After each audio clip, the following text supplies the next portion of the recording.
जी friends, good afternoon. देखिए, अब पिछले ये है निफ्टी का डेली चार्ट। अब पिछले 4-5 दिनों से निफ्टी में लगातार तेज़ी हो रही है। Now the question has started कि क्या ये रिकवरी हो गई, क्या जेन्युइन बुल रन फिर से शुरू हो गया और क्या अब ख़रीदारी शुरू कर दें, पार्ट्स में शुरू कर दें, सब कुछ कर दें, ख़रीदारी शुरू कर दें, क्या अब बिकना बंद हो जाएगा। तो देखिए, उतार चढ़ाव तो निफ्टी का खेल है। उतार चढ़ाव नहीं होगा तो मार्केट में ट्रेडिंग ही नहीं होगी, ना तो कोई प्रॉफिट पे बेचेगा, ना कोई नुकसान उठाएगा। लेकिन टेक्निकल्स क्या बोलते हैं, एक बार उसको समझिए। देखिए, ये जो आप ब्लू कलर की शेडिंग देख रहे हो, इसे बोलते हैं बोलिंजर बैंड्स। तो ये बोलिंजर बैंड क्या है, और ये जो बीच की रेड लाइन है, बीच की रेड लाइन एक एवरेज प्राइस दिखाती है और बोलिंजर बैंड्स एक इलास्टिसिटी दिखाता है निफ्टी के ट्रेड्स की, बाइंग और सेलिंग की। और माना ये जाता है कि बोलिंजर बैंड्स की इलास्टिसिटी के अंदर ही थोड़ा बहुत ये जो आपका निफ्टी है वो मूव करेगा। अब ये डेली का चार्ट है, जो हमारा डाउनफॉल आना शुरू हो गया, वो मोर और लेस अगर आप देखें तो आप इस बैंड को देखिए, ये बोलिंजर बैंड कहलाता है। आप इसमें देखिए, आपको निफ्टी की कैंडल मोर और लेस इसी के अंदर चलते हुए, इसी का लो टच करते हुए, इसी का हाई टच करते हुए, आप साथ साथ चार्ट देखेंगे तो देखेंगे आप इसी के अंदर चल रही हैं। अब मैं ये नहीं कह रही हूँ ये लिमिट है, प्राइस एक्शन, वॉल्यूम और बहुत सारी चीज़ें डिपेंड करती हैं। ये बोलिंजर बैंड बाद में बनता है, प्राइस एक्शन पहले होता है।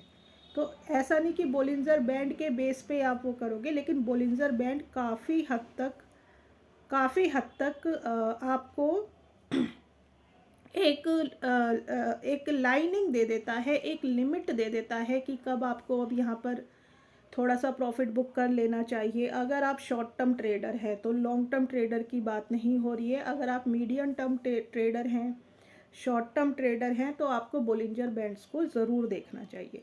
अब देखिए, अब हम बात करते हैं अक्टूबर की, जहाँ से हमारा ये जो हम मान रहे हैं, हालांकि देखिए मार्केट में गिरावट हमेशा आई है, ऐसा नहीं है गिरावट अभी आनी शुरू हुई है।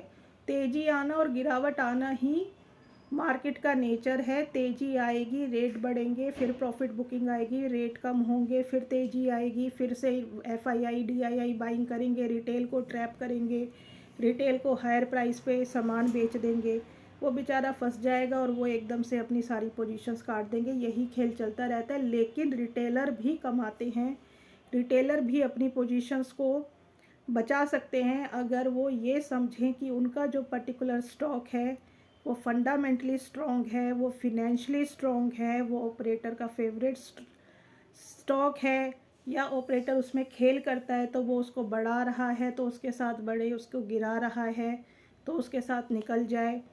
तो ये सब चीज़ें आप बोलिंजर बैंड से बहुत ईजीली समझ सकते हैं। अब हम बात करते हैं निफ्टी की। अगर आप निफ्टी पे देखो तो इस साल मोटा मोटा अक्टूबर से, ये देखिए, ये है अक्टूबर, ये है अक्टूबर, ये अक्टूबर। अब अक्टूबर में आप देखिए, अक्टूबर में ये देखिए बोलिंजर बैंड के टॉप को टच करा मार्केट में, ठीक है। अब अगर टॉप को टच करा है तो देखिए उसका नीचे आना बनता है। ये देखिए यहाँ पे टच करा बोलिंजर बैंड का टॉप, तो भाई उसको तो नीचे आना ही था। तो ये देखिए यहाँ पे नीचे आ गया। जैसे ही बोलिंजर बैंड के लो को टच करा, फिर से धीरे धीरे मार्केट ऊपर गई और यहाँ पे थोड़ा सा टॉप को टच करा। ये मैं तब बता रही हूँ जब मार्केट ने गिरना शुरू किया था। जब मार्केट उठना शुरू करती है तो लोअर जो होते हैं वो हाइयर होते हैं, हाइयर जो होते हैं वो हाइयर होते हैं। हाई बनाता है, लोअर भी लो से हाई बना, लोअर हाई बनाएगा, हाई बनाएगा। लेकिन बियरिंग मार्केट में हाई लो बनाता है और लो हाई बनाता है, कंसेप्ट इन्वर्स हो जाता है। अगर सिंपल भाषा में समझाऊं, जो इन बेयर मार्केट आपका हाई छोटा होता जाएगा और जो आपका लोअर है वो ज़्यादा डीप होता जाएगा। अब देखिए यहाँ पर यहाँ पे मार्केट ने नवंबर के आसपास मार्केट ने अपने बोलिंजर बैंड की लोअर लिमिट को टच करा। उसके बाद एक बहुत बड़ी कैंडल वन डे में ग्रीन की बनी।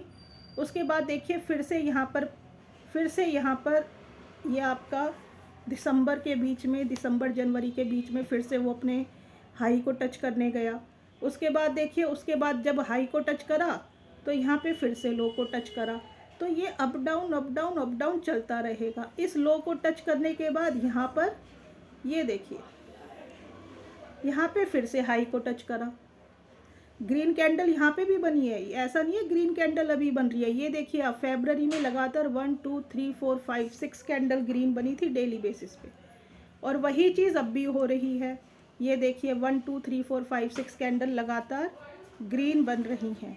तो अब ये फिर से जो बोलिंजर बैंड है उसका फिर से अपर टच कर रहा है। तो एक दो कैंडल और अपर टच करके इसका नीचे आना बनता है।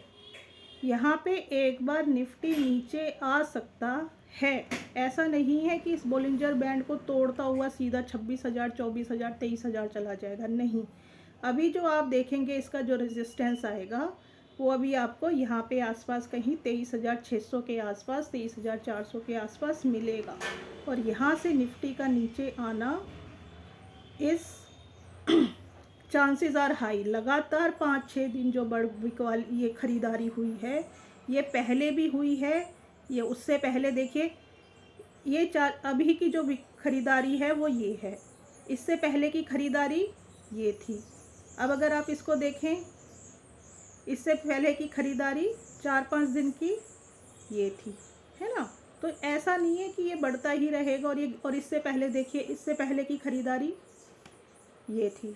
तो ये जो बढ़ रहा है, आप इसमें, मैं ये नहीं कह रही हूँ कि बॉटम नहीं बना या बॉटम बन गया, ये किसी को नहीं पता। अब इससे ज़्यादा नहीं गिरेगा या बढ़ेगा ही बढ़ेगा, ये भी किसी को नहीं पता। लेकिन एट दिस लेवल आप कॉन्शियस रही है। इस टाइम ये खरीदने का तो एटलीस्ट ये टाइम नहीं है।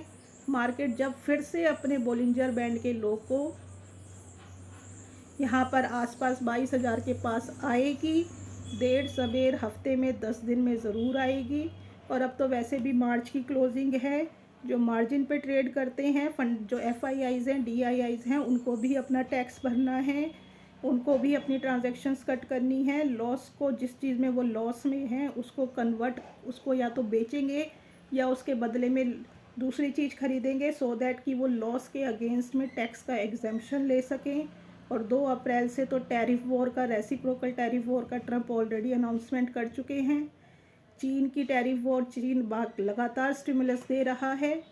इंडिया में भी रिकवरी आ रही है, लेकिन एज अ रिटेल इन्वेस्टर ये ट्रैप है बड़े ऑपरेटर्स का, बड़े लोगों का, जो अरबों खरबों रुपए लगाकर मार्केट को बढ़ाते हैं और गिराते हैं। Retail investors please be cautious. ये खरीदने का टाइम नहीं है अभी, आपको कुछ दिन रुकना चाहिए। जब निफ्टी का डेली चार्ट बोलिंजर बैंड के डाउन साइड को टच करे, तब आप अपने फंडामेंटली और फिनेंशियली स्ट्रॉन्ग बिग कंपनीज जो सालों सालों से मार्केट में हैं उसमें पैसा लगाइए, नई कंपनीज में पैसा नहीं लगाइए। प्लीज़ मेरे चैनल को लाइक कीजिए, शेयर कीजिए, सब्सक्राइब कीजिए।